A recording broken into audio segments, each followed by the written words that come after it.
How's it going, guys? Welcome back to the UKnowAdamTsang podcast, where you get to know a little bit more about people, passions, and all things business. Today, I'm with a special guest who just happens to have a chart topper, if we would. Yeah. Mr. Trey Lewis, welcome to the show. What's up, man? Thanks for having me. Yeah, absolutely. Welcome. So, Trey, I guess the first thing that, I have to ask is, how does it feel with everything that's been happening recently? It feels good. I've been working at this for a really long time, playing music, and I think for me, it's like, when I first started playing music, it was like, well, I want to be the next Luke Bryan or the next Jason Aldean or whatever. Sure.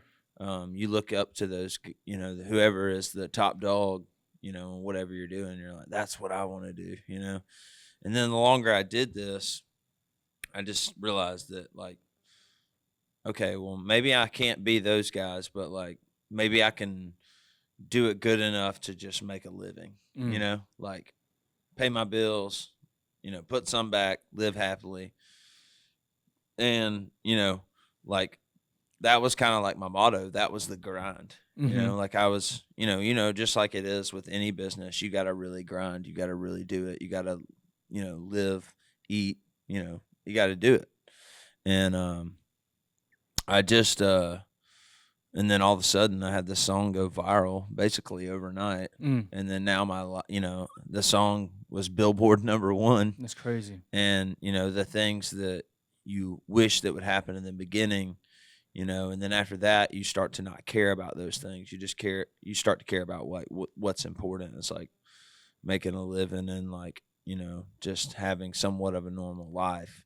And then all these things happen at age 33, where you think they should have happened when you were like 24, I mean, you look at like singers like Adele and stuff. I mean, her music, when she was 21, she was like superstar, and I don't know. It's just crazy to me that you never think that things never happen the way you think that they would. You know what I mean?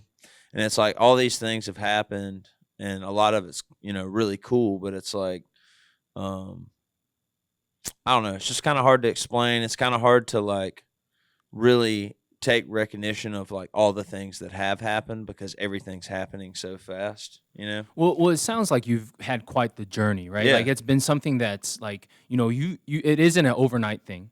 Yeah. So I want to kind of like dig down into that kind of, I guess, discussion and saying, like, how did you start? So when did you start making music? What was that journey like? So I went to rehab when I was 19 years old. From like age 12 to 19, I was like really heavy into drugs and alcohol, and I was in and out of jail and sane asylums and all kinds of crazy stuff. And I decided I wanted to get some help, so I went to treatment. I got out of treatment. I started working. I lived in a halfway house, and I started working at this smoothie shop called Tropical Smoothie. And I worked there for like 2 years. And while I was working there, I thought it'd be a good idea to buy a guitar. So I bought a guitar and I taught myself how to play it. Still not, thinking anything of it. And then part of the 12-step process is that's what I did to get sober was, I went to the 12-step fellowships, and I sponsored this guy who played guitar in this rock and roll band. And he was in a band that was out of Nashville. We went up to Nashville, and I met his producer, and they really liked the way that I sang and really believed in me. And that was kind of like what gave me my initial start in music. And then, eventually I started putting together, started playing acoustic shows and then put together a band and all that stuff. So it's just kind of been like a slow process to, What made you stop and throw away kind of like that previous life, right? So, like, obviously heavy into drugs and everything. Yeah. What was that like? Was there a moment? It's just like there was just no, like, sense of purpose. It was just like, I just had the realization one day. I was just like, I really don't want to do this anymore. Like, for a long time, it was fun. Yeah. And it became not fun anymore. It was like I was just putting in to just, like, exist. And it was like I was either going to, like, I started having friends, like, either go to prison or, like, I had some friends overdose and things like that. So, tough. like, I was like, it's either, I'm either going to be like that or, like, or I'm going to try and do something different, Yeah. And that's, that was kind of my whole thought process behind that. And honestly, too, man, when I first went to go get help, I didn't think that I was never going to be able to drink a beer again. You know what I mean? Actually, the thought of that freaked me out. But, you know, here we are 13 years later. I did what they told me to do, and you know, my life's worked out. That's awesome. For the best. I think that's like a huge story that, you know, I didn't know that. And Yeah. to be able to stand in front of people and show them that there's a way out of whatever you're going through right now, because a lot of people struggle with that, right? Yeah, and there's a lot of us, you know, I say a lot of us, it sounds egotistical, but there's a lot of people that are influencers or whatever that are doing it, you know. I got to meet Theo Vaughn the other day. Okay. So, you know who he is? I don't. Tell me He's about him. He's a comedian. He's hilarious. He has a podcast. Okay. It's awesome. He does all kinds of stuff, but I got to they asked me to come be a part of this like Christmas special or whatever, and I was like, funny. Oh my God, this is awesome, because like me and the guys on the weekends in the van, like, well, we don't listen to music. We either listen to like work tapes of like songs we've written, or we listen to podcasts. Yeah. And, like, Theo Vaughn's at the top of the list. So I was like telling my guitar player and my drummer, they're like, no fucking way. Yeah. You know? And I was like, yeah. So we're gonna, you know, I show up to this set in Nashville. Theo's from Louisiana, but he's lived out in LA forever, and he just moved to Nashville. And I was like, we're gonna do this, like, you know, podcast. And I walk in, I'm thinking it wasn't a podcast. He has a podcast, but it was like an after Christmas special, and they wanted me to play the song. Okay. Dig Down in Dallas. So I went in there and I played it. But I thought that, you know, it was going to be a pre-recorded thing, but I thought that, like, you know, there wasn't going to be anybody. But I walk in and he's in there, and like Redneck Tammy's in there, and like Justin Armistead. Yeah, I saw the picture. Yeah, the picture. All these other That's awesome. You know, people in there, and I'm just like, me and Theo are just. What I'm getting at is me and Theo were just in there kicking it, talking about recovery, because he's sober too. You know what I mean? And like, there's a lot of other you know, musicians, successful people that, you know, have overcome extraordinary, you know, circumstances and are doing business and music or whatever, you know, entrepreneurship at the highest level. And that's like that's cool to me. You know what I mean? Yeah. So, you know, with the song and everything, you know, what is, you know, there's initially this very abrasive, like, oh my God, like, I can't believe this is the song, right? Take me through kind of like how that song came to be, and how, how was the song written? Okay. So, I have 3 friends. I don't say only have 3 friends, but you know, I mean, I'm a firm believer that you need to keep your circle small. You know, friends of like really friends, people that you trust anything with. Of course. You know? And when I first moved to Nashville, so when I got sober, and then I lived in Nashville for a little while, and then I met a girl and I moved back home, and I got married and was married for like 5 years. And I went through a divorce. My wife at the time was sober too. Mm-hmm. She started drinking again, and then that was just a whole big mess. And it got to a point to where it was like, you know, I'm either gonna, you know, stay here and get drunk, or I'm gonna, you know, sobriety first. So sobriety always comes first for me. That's just kind of my motto, because without it, I don't have anything. And but I went through a divorce, and then I decided that, you know, at the level I was at, and my, you know, from a business standpoint of making a living playing music, that I'd kind of hit my ceiling in Alabama. You know, like, there wasn't really any more money that I could, you know, really make per show, or, you know, whatever, doing the cover band thing. So like, but I could make a living doing that, and that was cool. But, you know, I feel like any man, any woman that's, you know, has a business wants to do better. Of course. So like, I was like, you know what? I can continue to, you know, go on the road every weekend and continue to play covers, but I can live in Nashville and I can write songs and try to get better in that area. And how long ago was this? 2 years ago. 2 years ago. So I moved to Nashville and started writing songs. And just like any new town, you got to go in and you got to start at the bottom level. You got to go out and to the bars or wherever and fellowship and network, as they call it. Sure. And I just remember nights I would go out to the bar. One thing, I don't drink, so that kind of makes it awkward. You know what I mean? It's like Everybody's getting torn up around you. well, it's not even that. It's just like if I feel like alcohol doesn't do to me what it does to other people, but a normal person, they would go to the bar, have a few drinks, and they would feel loosened up to go and talk to anybody. But Nashville and that world, like I've met some of my closest friends, don't get me wrong, but that world can be very very cliquish sometimes. So like when you're an outsider and you don't really know anybody, it's kind of weird. I mean, there was many a nights where I would go out to the bar, and watch people play at like these writers rounds and stuff.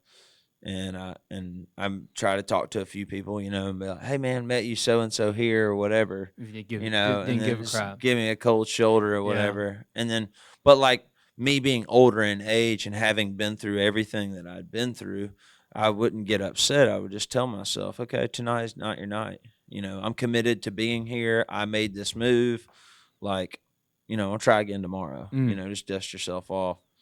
And anyways, I was at Revival one night, and this guy came up to me. His name's Mckinney. He's about 6'7". I'm 6'5", so he's a lot taller. He's taller than me.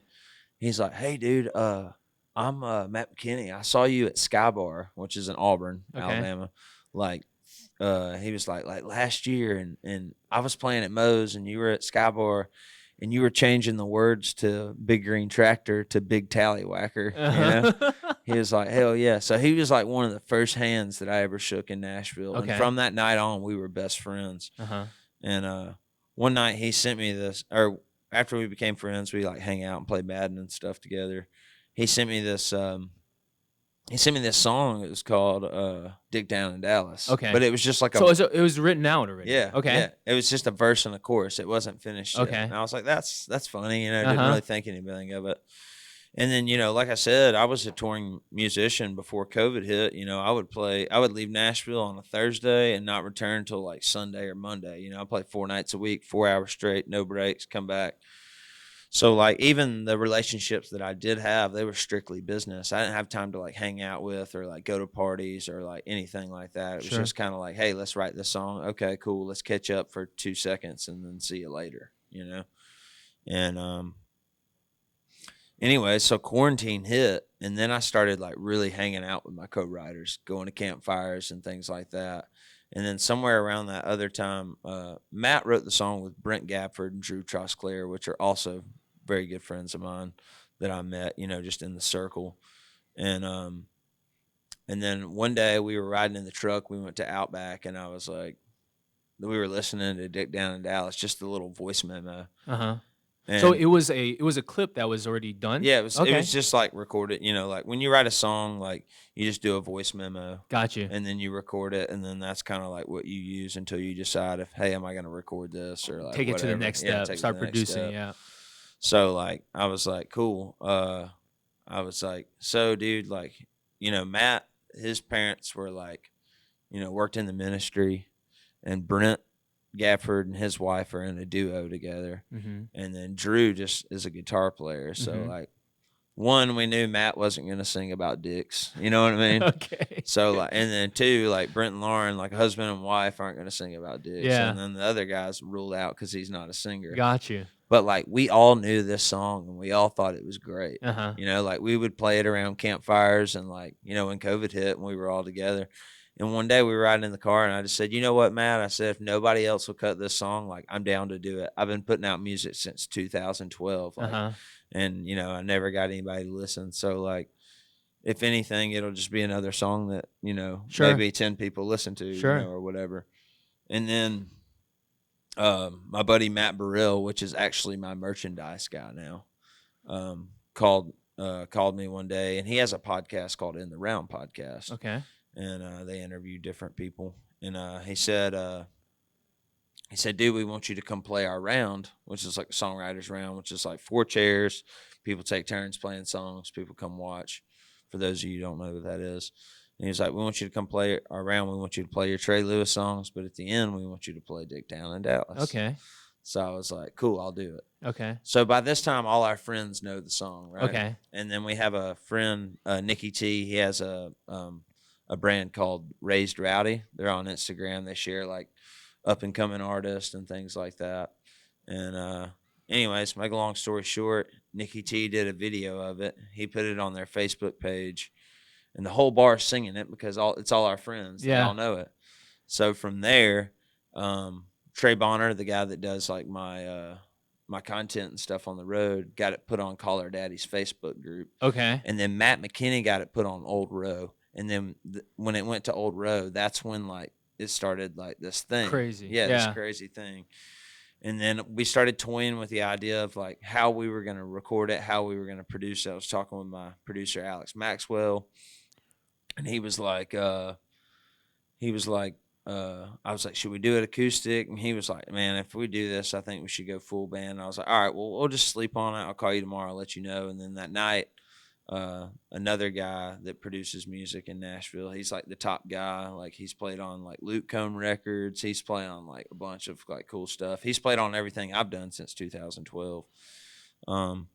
He sent me a text and all it said was "Dick Down in Dallas."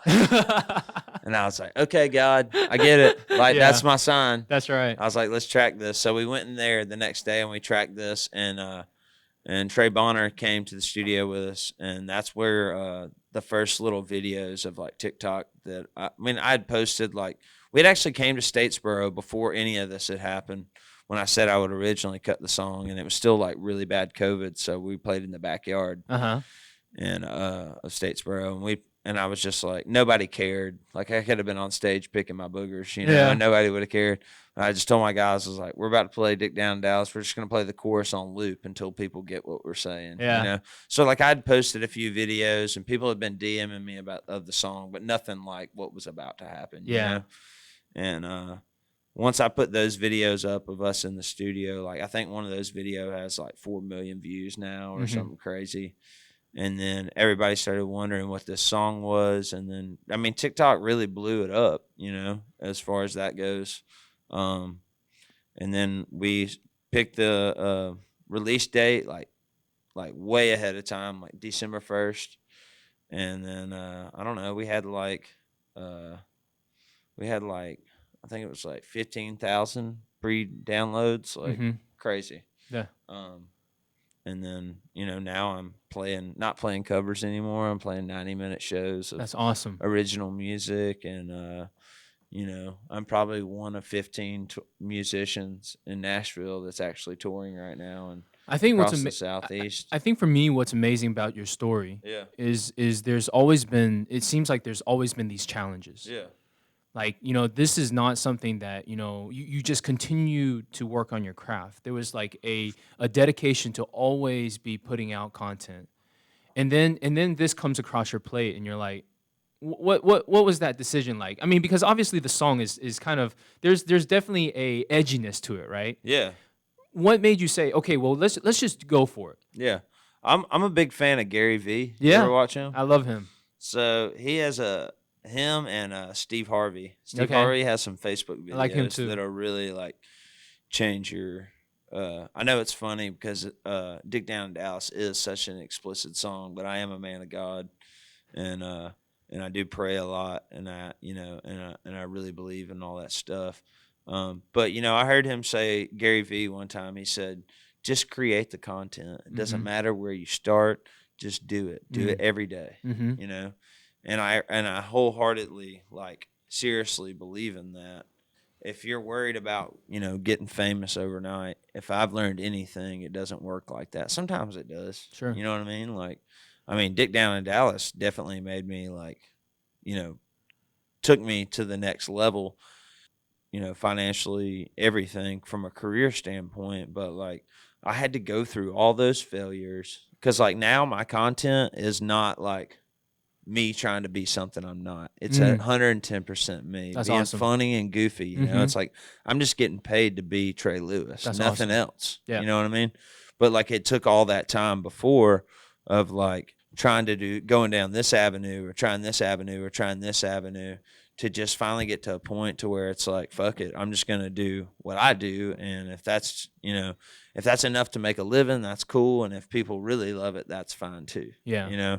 So like, but I think it's just like having that content. Same thing with releasing music as an artist. Like like I said, I've been putting out music since 2012, and as soon as Dick Down in Dallas hit, I don't really, right now, I'm not in a big hurry to like, what's next? What do I put out next? I mean, of course, I have all those things, and I'm in the studio constantly working on music, but there's 27 other songs that people can go back and find out, hey, who the hell is Trey Lewis? That's right. You've got this really funny song, but then below it, you've got this really serious song about, that actually charted the day that Dick Down in Dallas came out. So I put a song out back in March before COVID hit, and it didn't really do well because of the COVID stuff. And then, because we couldn't tour on it. But the day that Dick Down in Dallas went to #1, that song charted on streaming at like 41. Yeah. Yeah. And then it brings all of your you've got this back catalog. I've got content on YouTube. You know what I mean? Instagram, like all that stuff. I mean, I remember 2 or 3 years ago, I was at like 2,500 followers on Instagram, and I was like, man, if I could just get like 5,000, like that'd be cool. And now it's like the numbers are growing every day, but like I eventually got to a point to where I didn't care about followers. There's actually a video that I've uploaded. It was a month before any of this shit happened. I played it at the Listening Room Cafe, and I played this song that I wrote. It's called Believer, and it just talks about, like opening line is like, I've played for tips to an empty room. I've worked odd end jobs for dreams that don't come true, but that's who I am. That's what I do. I'm a believer. I'll make one out of you. It's just like, I didn't care about any of that stuff. In the video, I talked about, I don't have a blue check by my name. I don't have a ton of fans, but I have some fans, and that's what I'm grateful for. And that's what this song is about, and all that stuff.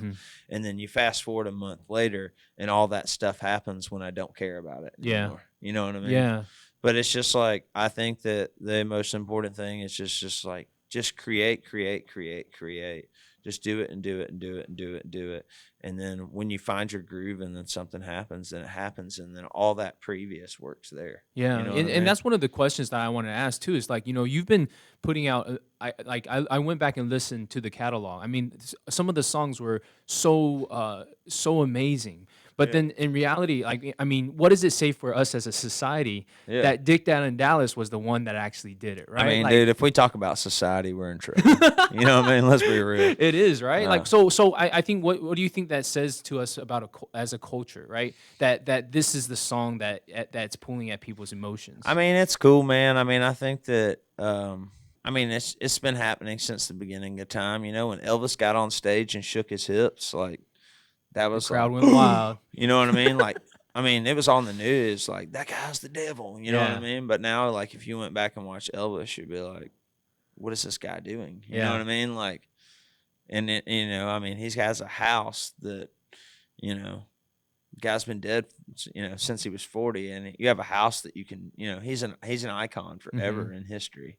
So I'm not saying that I'm going to be an icon or anything. I'm just saying, like, I think rules and boundaries were made to be pushed. You know what I mean? Yeah. And especially in country music with a song like this, it's pretty crazy. Yeah. So talk to me about, so you did mention that TikTok was really like at the epicenter of like how everything, took off. Is that the platform that most like if an emerging artist wanted to kind of get put on, is TikTok the way to go? Man, I really don't know. I think it's, I think a lot of it has to do with, I heard Garth Brooks say it one time. It's like, you got to be really talented, but he was like, there's a lot of talented people out there. You got to be really, really, really, really lucky. You know what I mean? And it's like, but like, I think TikTok is a great platform. Another one of my like closest friends is Priscilla Block. She's done really well on there. She signed a record deal. She's got a song on the radio right now, Just About Over You. That's kind of a plug. Call your radio stations and request it. Just want to see my friends do good, man. That's awesome. You know what I mean? I feel that at the core.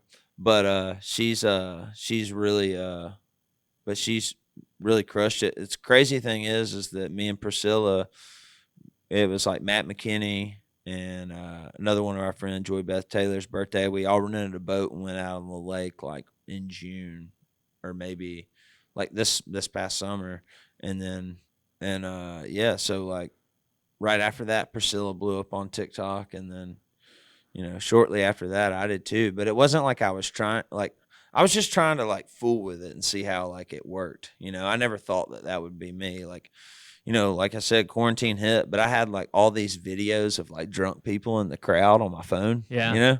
And like I would post a song on TikTok and it'd probably get like 30 views in a month, and then I would post like a video of some drunk idiot, like dancing all crazy on the floor, like trying to hit on a girl, and a girl being like, no, and like that would get like, I think one of the videos got like 300 or like 500,000 views. And I was like, okay. But then I was like, man, I don't want to be known for like somebody that, I don't want Trey Lewis music on TikTok to be a page of like drunk people. If I want people to like me, I want them to like me because of my music. So I eventually took down those videos. You know what I mean? But you gained followers from that already, right? Like, I think a few, but like, you know what I mean? It was just kind of like, that ain't, you know what I mean? Like, I feel like if you're gaining followers for like a certain kind of content, you know what I mean? And then you post the song, you know what I mean? They're not like, that's not what this page is for, you know what I mean? In their mind, you know what I mean? So anyways, I just like took those down, and then I started just messing around with it. And then it wasn't until like I posted that one video of us in the studio that like it started picking up steam and people started going crazy. Yeah. But I think Old Row was like a lot to, to help with that. And then like once we put the song out, they made a post and all kinds of stuff. Like we sent them over our graphics and stuff. So that was really cool. But I mean, a lot of people have made it off of TikTok. Sure. I've talked to a few of the other TikTok stars on there. You know what I mean? And not to knock any of them, because everybody's path's different in the music world, even into the business world. Sure. Where you have a guy like me, or you have a girl like Priscilla that's been writing their ass off for years and playing shows and working hard, and then you have another artist, say, that like just started learned how to play guitar, or like worked a regular 9 to 5 and just started posting videos on TikTok, and then all of a sudden they're famous, and you know what I mean? Yeah. So I mean, I think it's there's a bunch of different ways to like to do it, but like TikTok is definitely, or any kind of social media is definitely, like we're talking about society is like, I mean, how many times do you walk into a restaurant and you see a family or friends sitting there, like everybody's looking at their phones, no conversation. Yeah. You know what I mean? Yeah. Or they're like sharing videos and stuff. You know what I mean? So, I mean, I think it's any kind of social media, and just constantly creating that content is a way to like grow whatever you're doing. I think TikTok's not only even for music, like any kind of brand you want to do. Like I met this guy that met him out in Texas. He does like belts and leather straps, and he was like, man, if you'll wear one of my straps, I'll make it for you. I was like, well, dude, I'm going to pay you for it, first and foremost. And then like I got back from Texas, and then I like tried to hit him up to get on the thing. And he's like, dude, I'm sorry, man, my TikTok is blown up, dude. He's making those what are those slip-on shoes they're making now? I don't know. They're called like slippers? They're like slippers, but they're like a shoe, but you just put your foot into them. They're like go Hey Dudes. Hey Dudes. Yeah. Anyways, he's making this like leather thing that goes over them, and they're like custom. He's made some for like country stars and stuff. That's crazy. But yeah, I mean, his TikTok's blown up, and he's got a ton of followers now. I wish I could remember his thing, but I can't. But it's just like overnight. You know what I mean? So it's like, yeah, TikTok is insane. It is. Changing directions a little bit. There may be some people out there that are like, artists or people that want to, hone their craft. Yeah. What is the biggest piece of advice that you would like give to them? I would just say do it every day.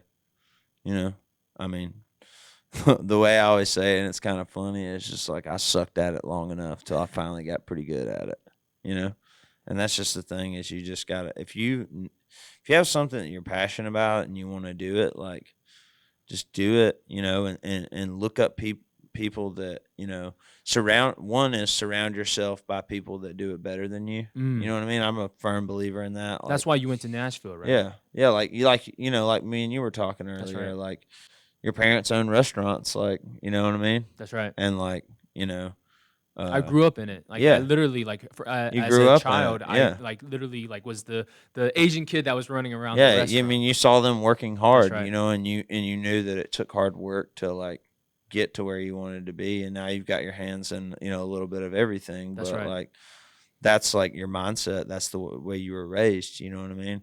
And like even if you weren't raised that way, but you want to obtain things that things you admire about people, you got to put yourself in that environment and like really just submerge yourself into that like mindset of okay, I want to do this. How do I do this? How do I think like these people? Like how do I like have this attitude? And you really got to do it, because there's a difference between wanting to do something and actually taking the action to do it. That's right. That's right. So like I think that's one thing definitely you got to do. And then a lot of times I see people have like music's always been my plan A, but being a musician doesn't always pay the bills. So you have to have a bunch of side hustles and everything like that. What's the craziest side hustle that you did? I worked in a treatment center for 7 years. Okay. Helping other people. People, which that was rewarding, but actually after a while it became mentally exhausting. Was it? I mean, dude, I was working like 5 days a week, and then I worked second shifts. I worked from like 3 to 11:30 at night. Wow. And then I would play Friday and Saturday and get like 2 hours of sleep. And then eventually I was able to go part-time, but I worked Sunday through Thursday, and I would play Friday, Saturday, and then go to work on Sunday, work a 16-hour shift. So when would you sleep? Just basically never, or like whenever I could, Grind mode. Just grind mode. But like that's the thing, is like you got to get addicted to the grind. Yeah. You know what I mean? Yeah. Like you have to like be in that mind state all the time. Like even still, like I'm in that mind state. Yeah. You know what I mean? It's just like, so it's like, it's kind of starting to freak me out. So like, what if I do get what if I do really get really successful, and it's like I have money to where I can chill out.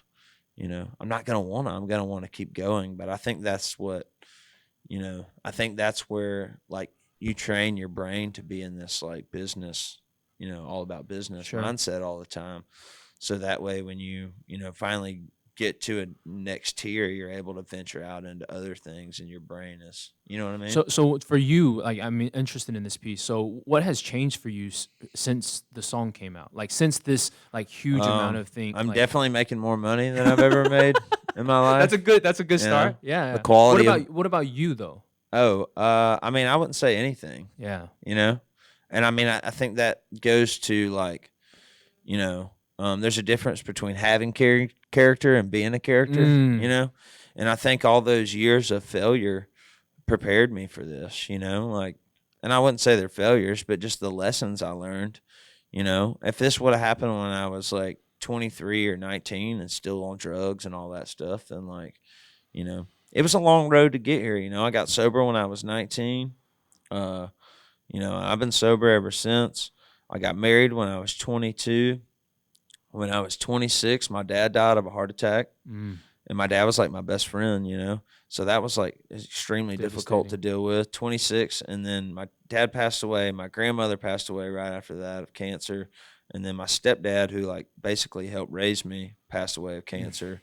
Dude, it was just a rough few years, and then I went through my divorce and all that stuff. So like, mentally and emotionally, I ran off of ambition for a really long time, because I was like, I'm going to make all these people proud of me. But then eventually I got to a point to where like all that stuff just kind of settled.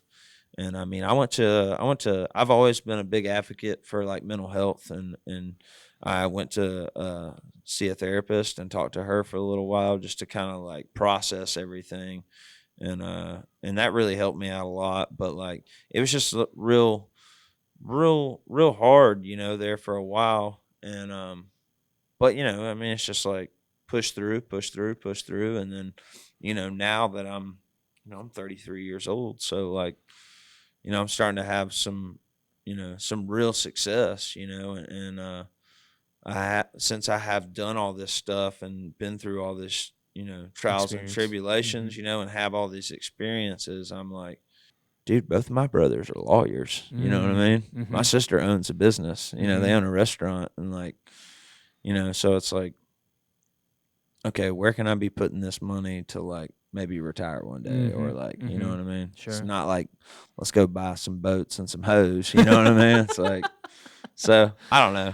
It's just, I'm grateful for. I'll never forget the night the song came out and it debuted at number 1. Where were you at? I was at my house with a bunch of with the writers and a bunch of my friends, and there's so this is the release date. Yeah. Okay. So December 1st. There's been a lot of like cool things that have happened since the song came out.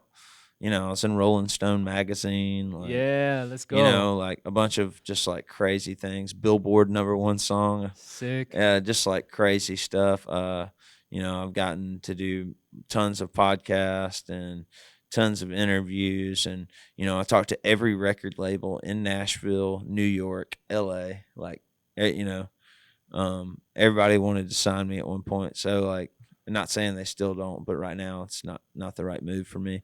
But anyways, so it's just like, it's absolutely insane. But you mentioned not getting signed. Is that a choice that you are making? It's a choice. Are you trying to build out your own like? Yeah, I mean, I don't want to. It's like, man, I've been doing this for 10 to 12 years. Like, I don't want to give somebody 85% of my money. You know what I mean? That's how much. That's how much they take. I mean, I don't know. But they take a lot. They take a lot, but they also can do things that I can't do.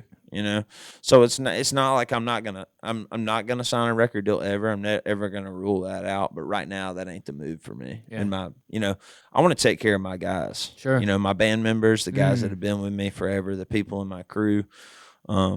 I want them to be able to not have to have side hustles. You know what I mean? I want them to be able to take their family on vacations, and I want to take care of the people that have been starving with me forever. You know what I mean? I don't want to give the money to somebody that just wants to make some money. That speaks you know what I mean? so much to like who you are. Yeah. I think that a lot of times once people start making a little bit of money, gets into their heads, and then they're off. Right? They screw everybody. And that's the else. thing. That's the thing, man. You got to have. There's a difference between being a character and having character. That's right. And that's just the basis of it. But yeah, man. I'm not saying I won't ever sign a record deal, but right now it ain't the time. Trey, so what's coming up on the agenda for you? I mean, I know you're really busy right now with kind of like promoting everything. We're just gonna play a bunch of shows, Uh-huh. and we've got a whole, we got a calendar on my website, TreyLewisMusic.com. We've got we'll be announcing some more dates next week. I think we're going on an actual whole month tour from like March to April 4th. We're getting a bus and we're going. It's gonna be great. It's gonna be crazy. We're I'm in the process of recording more music. I'm about to go in the studio and cut like 15 to 20 songs. Okay.